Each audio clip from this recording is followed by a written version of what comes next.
she's a born disruptor. And what she wants to do is to sort of follow in the trail of Johnson and Truss as the person capable of upending everything in sight, disrupting the established order, tirading against the elite.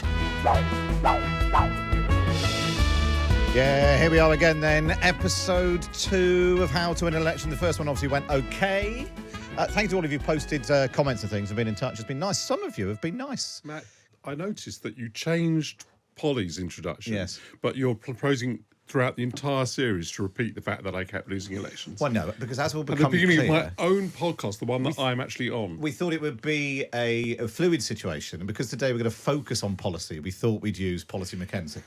I have lost elections too, Danny, don't worry. I think I've lost elections worse and harder than you. Oh, that's a good competition. Nobody is better at losing the elections than the Labour Party. Now, there we are. No competition. Clip all that up. That's next week sorted. Well, you've sort of introduced yourselves again. Daniel Finkelstein, Peter Mandelson. Let's do your proper introductions. Tory Brainbox, Daniel Finkelstein. New Labour Mastermind, Peter Mandelson. And Lib Dems, Policy Mackenzie. How are you, Polly? I'm very well. This must be I'm like... not actually a member of the Lib Dems. Just No, I know. I don't want to deceive anyone. No. I did work for the Lib Dems for just over a decade, so, no shame in that. But I also helped to found a different political party, so, you're much better now. They frown on that. Yeah, exactly right. Very good, very good. Well, if you do, thank you for all of your messages about the first episode. If you want to get in touch with your questions and comments and complaints, you can email us howtowin@thetimes.co.uk, and we'll do some of your questions a bit later on. Now, obviously, this is like your World Cup. Christmas come early, isn't it? King's Speech Day, Policy Mackenzie. You must be absolutely... all your Christmases come at once. No, I think we need to discuss the elephant in the room, which is everyone's just calling it the King's Speech as if that's normal. This is the Queen's Speech, and we just renamed it, and now all it does is make me think about Colin Firth. Yeah. And once you're thinking about Colin Firth, it's hard to have other rational thoughts, so I'm struggling a bit. It's cognitive dissonance. We're very pleased that Danny and Peter are here, because obviously, really, you should be in your ermine. We shouldn't be here at all. You should be in your ermine. We're on playing the red hooky. bench. Yes. You go, and of course, to go to the King's or Queen's Speech, you have to obtain ermine, which you either can rent for the day, costing about £180. Is that a special mosque? There's a sort of raffle among the lords, so there's a number of these ermine that you can have given to you if you are lucky enough to win the ballot, which I did one year. And then one year, when I'd written about it in the Times, one of our readers sent me his ermine because he was a hereditary peer who no longer needed it himself. So I noticed the people who bought the ermine, which cost about £10,000, it was very expensive. They looked sort of absolutely perfect. Mine was slightly more used, and I then realised I had to return it to this guy once I'd used it, and I put it in a plastic bag and went to mails, boxes, etc. And they were very puzzled by it, and they picked it up and they went, "Ooh, a Santa costume." Oh, well, we're pleased you're both here, because obviously both as members of the House of Lords, you could be in the Lords to listen to the King, but you're here listening to me instead. So I feel that's a high compliment you could probably. So the King's Speech happens at the beginning of every parliamentary year. Obviously, the significance of this one is the last one we expect before a general election. So it's as much about what the Tories, the message they want to try and land in the run-up to a general election. How big a deal is it, do you think, Polly? Can a King's Speech like this, laying out their sort of legislative plans, really shift the dial? I think it can if you are planning a sort of big legislative fight about it. Like, one of my earliest memories in Parliament was the sort of all-night sittings in the run-up to 2005 general election about terrorism. And there was basically no chance of the Labour Party getting those legislative provisions through. But what they could do is have a big fight that helped dominate the news agenda. And it's clear that part of what they're aiming to do here is create difficulties, oppositions, bear traps, so that you can have, through the next however many months it's going to be, lots of those kind of ideally knife-edge votes, maybe even a late night or overnight sitting in the House of Lords, to help create kind of tension and conflict. They want the Labour Party to be either forced to oppose stuff that sounds nice, or equally to vote vote in favour of stuff that is sort of get a bit more right wing and kind of create a sort of factionalism, divide, kind of tribal warfare within the Labour Party that distracts their attention from fighting the election. Gosh. I mean, that's the sort of political King's speech that the government are designing today, isn't it? One that will lay traps for the Labour Party and make us sort of squirm in embarrassment and fill us with tension and internal party rows, which will go completely unnoticed by the rest of the country. They will not care at all. I mean, this King's speech is the product of a team, I think, around Rishi Sunak, who spend far, far too much time in Westminster. What they think is important and exciting in Westminster is of no interest or relevance to the rest of the country. I suspect there may be, the King's speech is obviously going to be, full of lots of small things, some of which may be popular if they're ever noticed by the public, few of which are going to affect people's lives, and none of which are going to turn the dial about the future of our country. And I just think that people who around Sunak who get very excited about this sort of political trap laying for Labour just sort of operating within a bubble. Yeah. Within a bubble. I don't know particularly whether they have got excited about it, but I think all three of us have probably, I don't know, but all three of us have done the same thing, which is try to explain to the press what the theme of the Queen's speech is or the monarch's speech. Oh, they never let me talk to journalists, Danny. But it's develop it you for the... used to talk to me. You're special. To develop it for the people who are going to do the briefing of the press. And the problem with all these legislative programmes is they're all brokered. So all of the departments want a bit of the speech in order to produce their own reform in their own area. And the job then of the... of Downing Street combined with the Leader of the House is to divide up these ideas and allocate them to some people to give them enough time, because the crucial thing in legislation is always just getting enough time. And if we assume that they're going to have a full legislative session, they need to have time to finish certain things. So first of all, it doesn't really have a theme as a result of that. It's much more negotiated than that. The theme's usually grafted on at the end of it. They literally sit and look at it and go, well, there's quite a lot of crime in this. Is this a big crime King's Exactly. speech? So it's trying to sort of then, they've got to try and link it to the party conference theme. So they're going to say this show's thinking of 30 years. But in fact, most of this work was done before they thought up the party conference scheme. So much of this, I think, description of what of the theme of the King's speech is mostly confected.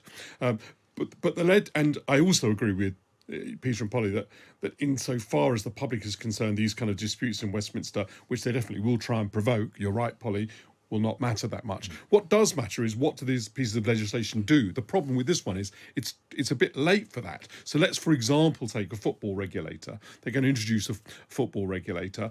By the time the football regulator is appointed and the football regulator begins to regulate football, whether you think it's a good or a bad idea, which is the only time when anyone will notice what the government has done or it'll impact people's lives. By that point, this government probably won't be in power anymore. So I don't think this suddenly King's becomes a speech Labour football is that impactful. Danny, you're a big football geek. Why is the football regulator going to apply to men's football and not women's, I hear? It's the patriarchy, Peter. Is it the patriarchy? It was just a review. It was just based on a review of the financial sustainability of the men's game, and it would. What about the women's game? Well, it's just not. It doesn't hasn't raised the same sustainability. But it's blossoming. Problems. It's different. Yes, but it's women's football is coming alive all over the place. Well, maybe someone will try and amend the bill. They're going to have a round. That would be a good round. You could go to the Lords, Peter, and I know because obviously these football issues are very important to you. No, they're very close to my heart. I used to be the honorary president of Hartlepool United Football Club, and when I stood down from my constituency, they wanted me to continue. I did so for a few years, and then I thought, no, I must give this up. Was it the football mascot in favour that of got elected as the mayor? Yes, thank you very much, Matt. That's Angus. I think was it Angus the monkey? Yes, it was Angus, the hanging monkey. And on the day night he was elected, I went to him. I said, "It looks as if you're going to be elected. Just take that ridiculous bloody costume off. Thank you. PDQ. I'm not having you make an even greater fool of our town than you've already succeeded in doing." I was apoplectic. Right, we'll get him in for next week. Now, the weird thing about the most eye-catching, talking about the extent that anyone noticed, the most eye-catching policy from the government isn't even in the King's speech. It was Suella Braverman putting forward this idea of clamping down on tents and homeless people making a lifestyle choice to live in tents. Call me cynical, Polly, but it feels to me like this is probably something she wanted in the King's speech, didn't get it. Somebody, unfortunately, then briefed the papers about it, which forced her to tweet about it. What a mistake. And it's reinforced her reputation as being, more hardline than even this government. But actually, it was interesting how the Cabinet and even Rishi Sunak yesterday sort of lined up to say they didn't agree with it. Yeah, I mean, as Danny says, there is this kind of... I don't know if you imagine a sort of head teacher in front of a whole primary school full of children, desperately with their hands up with their own little bit of legislation that they want. And some of that is something worthy about eggs that they've been trying to get a legislative slot for 50 years. And some of it is, I just really want to poke poor people with sticks and I need a law to be able to do it. And so there will always be disappointed people. And it's then one of those challenges that for every minister, they have a combination of agendas. One is to secure the future of their political party, but then also to think about their positioning.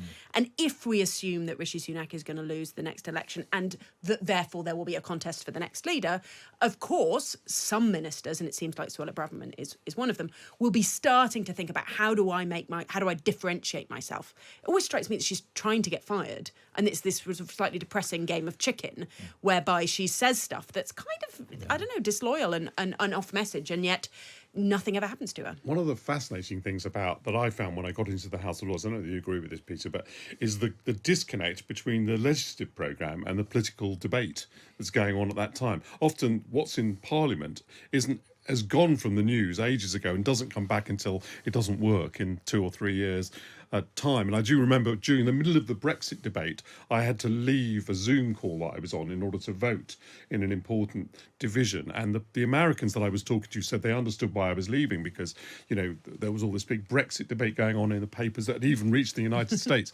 In fact, I was going to vote on whether certain members of the House of Lords should be allowed under the Ivory Bill to keep their ivory chess sets. That was actually, and so the thing that's interesting about Suella Braverman's intervention is that she's trying to sort of shoehorn in politics and a sort of political point into a legislative programme that may be about actually some quite practical things.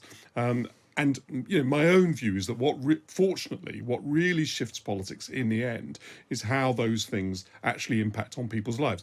In other words, I think that whether what the government does actually improves or does not improve life for homeless people or people who care about homelessness is going to be much more important to the outcome of the next election than anything Suella Braverman raises in the newspaper. Do you think Polly's right? Is she trying to get the sack? Is Rishi Sunak right to tolerate her? I would think what she's doing is trying to push as far as she possibly can, probably without getting the sack.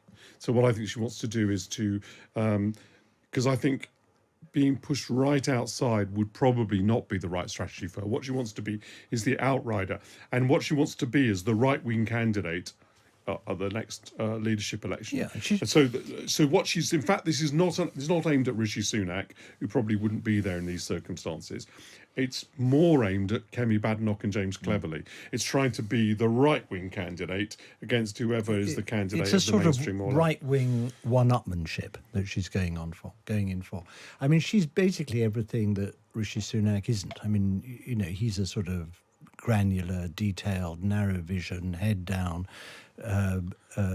prime minister. She's a born disruptor, and what she wants to do is to sort of follow in the trail of Johnson and Truss as the person capable of upending everything in sight, disrupting the established order, tirading against the elite, and that's what she'll find any issue on which she can grandstand in order to do that. In any issue that involves vulnerable people, of course. Well, she likes stigmatising people. She likes going after minorities. Anyone who can't defend themselves, she'll be after them.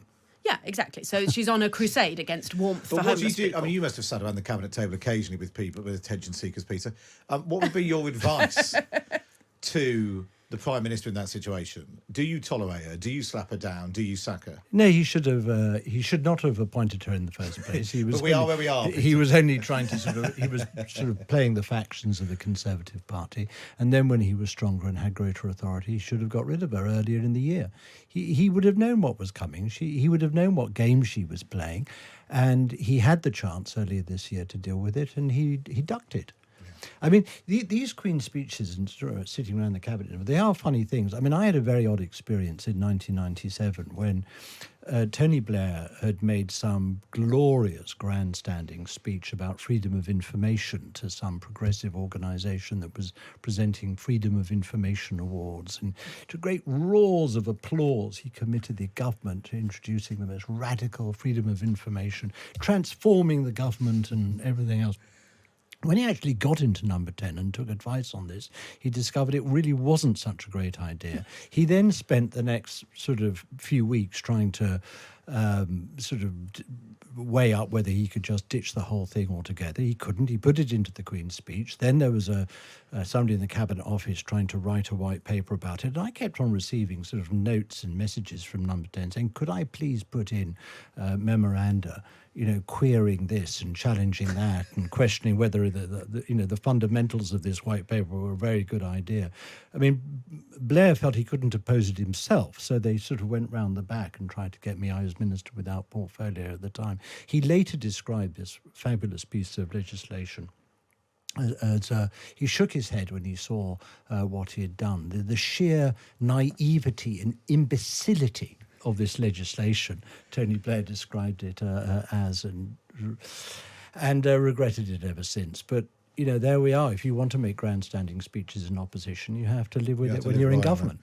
Well, there we are. Well, wait in a minute. I want to have a look a bit more about how you come up with a more popular, successful election winning policy. We'll do that next on how to win an election. Right, let's try now to work out how you come up with a good policy. Because you've all done it, you've been advisors, policy officials, ministers. Who's the best person to come up with a policy in the first place, Polly? Well, I mean, it starts with the change you want to see, the problem you want to solve.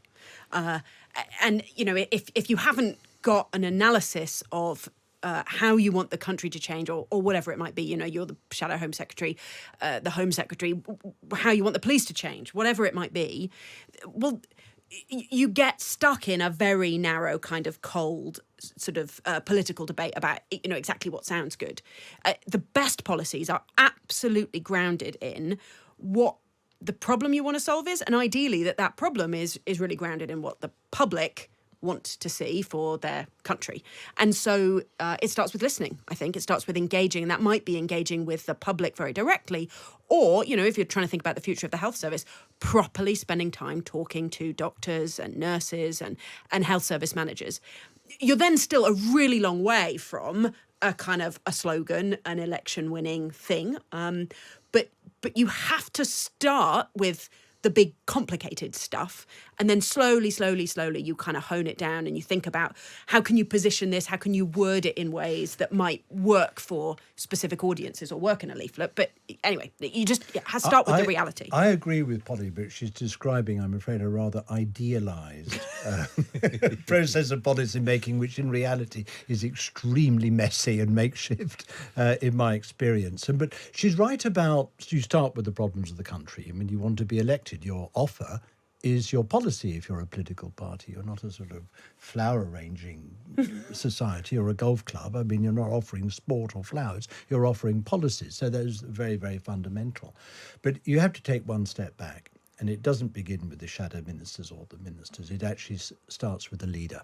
The leader of the opposition, the leader of your party, your prime minister. That person sets the direction. They create the agenda. They sort of put their arms around the nation and say, right, this is what we've got to go do. This is the direction in which we've got to go. And this is what my government, if elected, is going to achieve.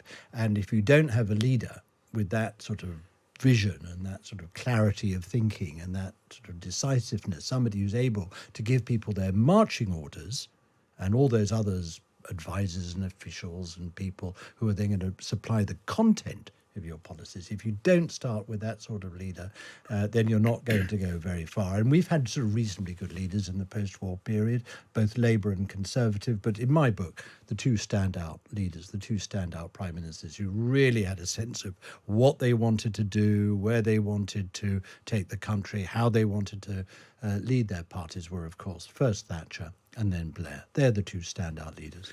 It's true when you're talking about these big policies, the big decisions about where you're going to go on tax, where you're going to go on spending, what your position is on defence, that you then have a lot of leadership intervention, and even on the big public service, the broad ideas of public service action. But the party also has a lot of policies on things like the organisation of the territorial army, or the parties will have a position on cheese regulation.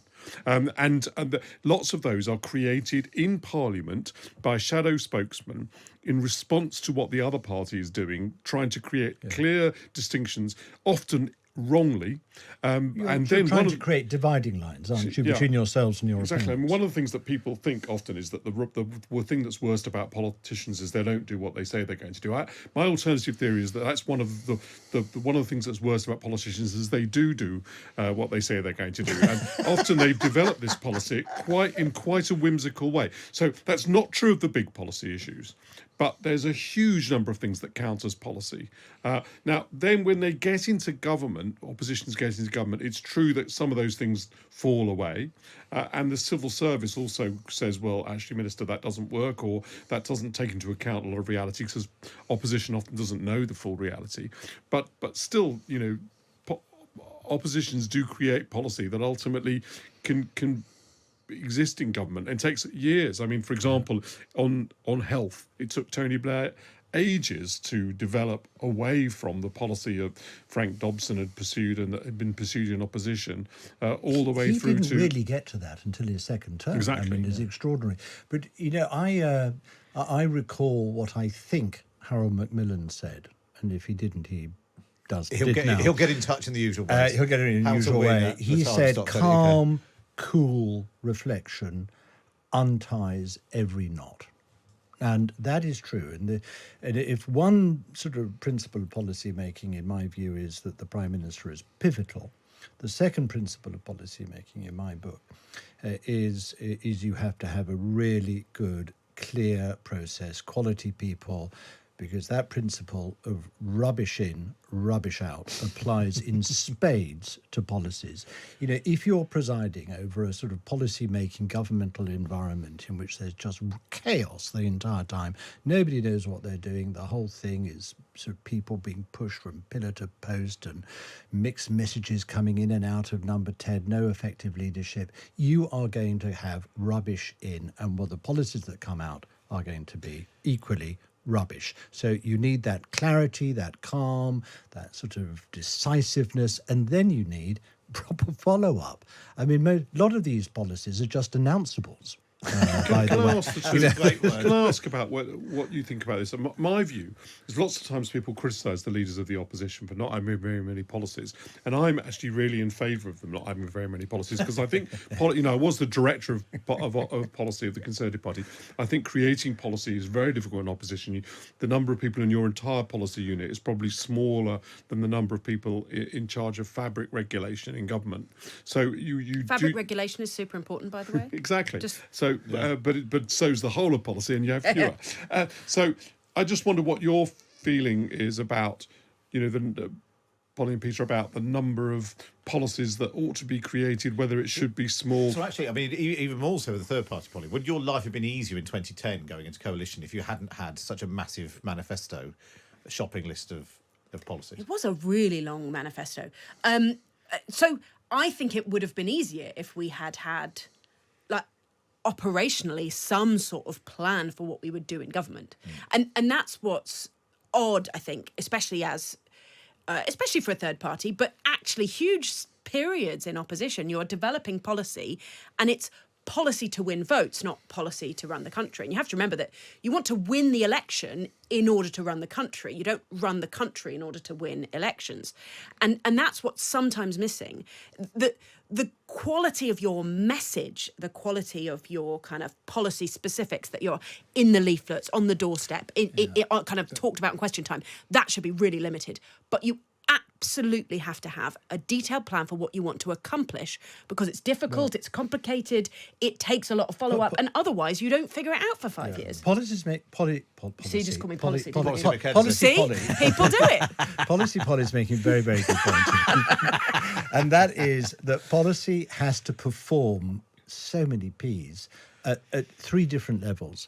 It has to perform on the doorstep. It's got to be short, sharp, staccato, and easily grasped, and thumbs up to that. Second level at which policy has to perform is that it's got to be easily understood and then disseminated by the media, who we know are, broadly speaking, a lazy bunch of people who don't like detail and don't drill down very far, but they've got to be able to grasp the essentials of what is happening. I feel like I should stand up for my They've got colleagues, to do. They've right. got to do the essential explaining and propagation, and then thirdly, and not least, it has to be capable of implementation in government. Yeah. I mean, if you take a policy goal that Keir Starmer has set out, which he did very effectively at the party conference, big house building, build, grow, grow, grow. Now, fine, you can set a number of houses you want to build in the country, but everyone knows that below the surface of that policy are 2 vital sort of pillars or springboards from which those policies are going to jump and become a success. One is a very radical reform of the planning system. How hard is that going to be, and how long is that going to take before you've built your first house? And secondly, you need skilled labour. You need people, a workforce with skills who are going to build these houses, and we don't have enough of them in this country. So we don't have a planning system, we don't have a skilled labour force, and yet we've got this massive goal, house building targets. And that's what I mean by being capable of implementation. It wasn't in a policy, wasn't it? It was an aspiration, and an awful lot of it's a good one, though, Danny. Yes, I of course strongly support it. No, it is a good one, and it's a political differentiator because of the direction the Tory party has taken. But it's not a policy. I think that there are policies that you do have to sell on the doorstep, but there are lots of policies that never rise to that level, that never even make it into the manifesto. I wonder whether in 2010 one of the most impactful Conservative policies was even mentioned, which was the teaching of reading through phonics. That's been one of the most important things and most successful things this government has done. Was a policy that Nick Gibb had developed for himself. I'm not sure. It was the shadow schools. Yeah, absolutely. I'm sorry. It was the shadow schools. Just in case there's anybody in the country doesn't know who Nick Gibb is. Exactly, just in case. And then became schools minister. But I'm just giving it as an example. I mean, actually, the fact that the name wasn't well known either is exactly what I mean. Which is, said he tried to save the situation. The truth is that lots and lots of policy is created that is really, really important, but does actually not really play a role in how to win an election. About running the country. Before we move on, and we'll do some questions that listeners have sent in. I just want to know what's the worst policy that you've been involved in, each of you, just as a sort of therapy group that we could all share and learn. In my case, it was the tax guarantee. The Conservative Party decided it was going to give a number of guarantees. I think I was working for William Hague at the time, following the example that had been set by Newt Gingrich in 1994, had been very successful. The idea was people didn't believe politicians, so you should issue a guarantee. That was misconceived itself because it wouldn't address the issue of whether people believe politicians. But the shadow Treasury team added into that list that we should have a tax guarantee related to the proportion of GDP that was taken in tax, and that we would guarantee that it would go down, which you absolutely cannot do. And ultimately, Michael Portillo becomes Treasury shadow minister and insisted as a condition of accepting the role that policy be dropped, which was very embarrassing for leadership. You can imagine if you issue a guarantee and then say it doesn't hold. Was this policy as hard to implement it as it is to describe, Danny? Well, I mean, so it didn't even have that exactly. It didn't even have the advantage of being, a simple a simple Yeah, policy to tax understand. guarantee sounds like I'm going to Guarantee. charge More you some tax. taxes.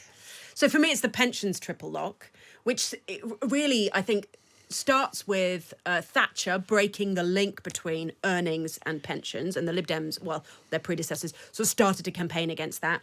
And then there was a moment in when Gordon Brown, as Chancellor, inflation was really low, so the pension went up by like 8p a week or something, and the Lib Dems did a big campaign about that, and so constantly had felt that one of their key doorstep things was being able to promise pensioners more money, ironically due to the fact that like hardly any pensioners really ever voted Lib Dems, but nevertheless, desperate to get that older vote, and things kept changing, and then the Conservative Party promised to bring back the earnings link, and so the Lib Dems were like, one-upmanship, let's have a triple lock whereby basically pension goes up whatever, so regardless of earnings, inflation, or just 2.5% for the hell of it, guarantee that pensions will go up and up and up.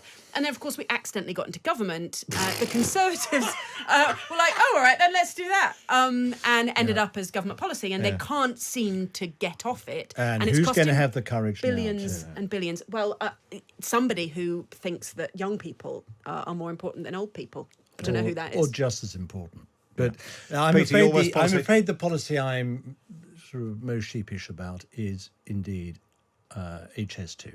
Okay. Because although the coalition government is credited with this high-speed train project, this sort of fiasco, and indeed, it was their concept. I mean, they wanted to build the fastest train in Europe. To be the fastest train, it had to move in a direct line at great speed from London to Birmingham to Manchester and further north. It then, therefore, had to plough through extraordinary sort of hills and small mountains in the Chilterns and elsewhere at vast, vast expense, because, of course, it all had to be tunnelled through all that earth. And having decided on this sort of wrong principle, wrong route, wrong plan, they then completely lost track of control of the management and the costs. But of course, the thing originated in the cabinet of which I was a member in 2009.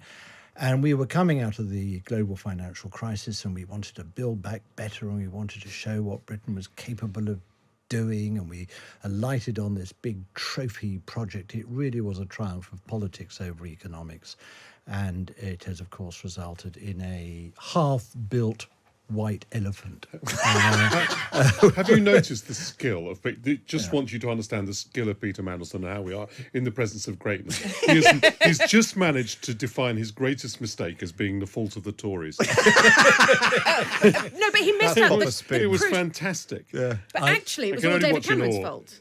Because David Cameron was the one who promised a high-speed rail. It was part of his green Cameroniness.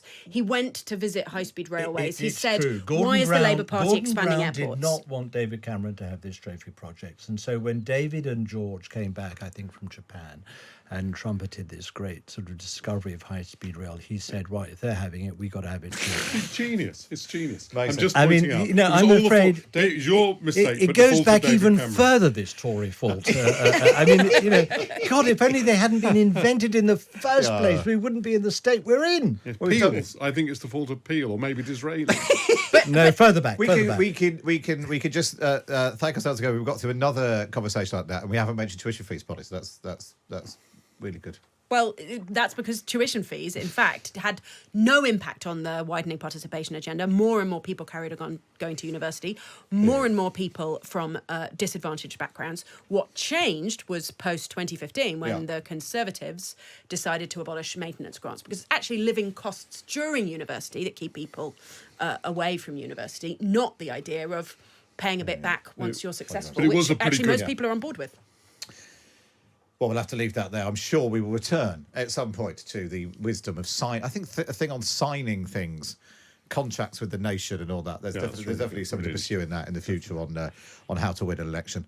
Right, let's do some questions and correspondence from our lovely, lovely listeners. Times reader Jay Doherty got in touch, commenting online: "How to win an election is a blatant rip-off of the title of a piece by Peter Sellers, Spike Milligan and Harry Seacombe. In keeping with the justified derision over Rachel Reeves' plagiarism, would Mr. Chorley like to admit to precisely the same offence? And I insisted that I'd never heard of this record from 1964 for Peter Sellers, Spike Milligan and Harry Seacombe. Danny then got involved and said, I genuinely don't think I've seen a sillier comment under a piece. I haven't heard their record, but I think it would have to be really funny to compete with your post. Are you being serious, or is this actually a wind-up? Well, I've got you all a present. So we can find out just how funny, silly, or otherwise. Here is from 1964. You've each got a copy. You can unwrap it. I've wrapped it in the... No, I can't wrap it because on the back of it, it contains the story of Chelsea's victory from last night. We're not talking football. Peter will shut up when we start talking about unwrap it. So it is a copy of the 1964 record, How to Win an Election. Oh, my God. By Peter Sellers, Spike Milligan and Harry Seacombe. Is it funny? Do you think that I own a record player? We've got a little clip so we can judge for ourselves. Good evening. What kind of government does this country want, and how do we go about getting it? Well, it was to answer questions like these that my colleague and I recently organized a nationwide Gallup poll. And the results from this showed that from a cross-section of the public who were questioned, 1% said yes, 2% said no, 48% didn't know, and 49% didn't want to know. So I think we can agree that the comment underneath the article was probably funny this way. I've listened to quite a lot of it. It's quite chewy, sort of late goons. It did sound a bit actually like our podcast, unfortunately, rather disconcerting.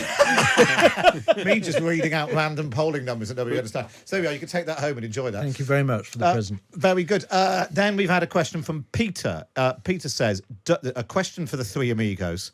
Does door-to-door campaigning make a difference in an election in this day and age? Absolutely, yes. I have never run or participated in a by-election where I haven't really gleaned the nuance of how people are thinking and what their attitudes to the candidates are and what they're likely to do without going on a doorstep and looking people in the eye and talking to them directly. I know you can't do that with every voter, not in every election, but it's absolutely vital in my view. That's what I call the ground war. Very important. But it depends on the constituency. You're talking about that as a sort of input to understand where people are, and I totally agree. When it comes to does it make a difference to individual constituency results, probably 2/3 of the constituencies, the answer is no, not really. But you absolutely, with high quality canvassing, in order to identify where your voters and your potential voters are, and with a really good kind of get out the vote campaign on the day, you can absolutely make a difference at the margin in a seat. And we know that there are seats that end up decided by 20, 30, or even a few hundred votes, and you can definitely change at that level. At the margin was the critical phrase in that whole sentence. I mean, you can make a difference at the margin, and I don't think it's a very good focus group. Indeed, I used to always be annoyed by politicians who say what they heard on the doorstep rather than using the polling and the focus groups, because they're just much more scientific. But it's a big subject, and there is scientific work on it, so we can. We can come back to that. We'll come back to that. The reason it's a big subject, Matt, We've is got very important principle here. How voters think and talk to people and answer questions is not the same always as they act in the polling booth. Very good. Very good. Right, we're going to have to leave it there. How to Win an Election, wherever you get your podcasts from.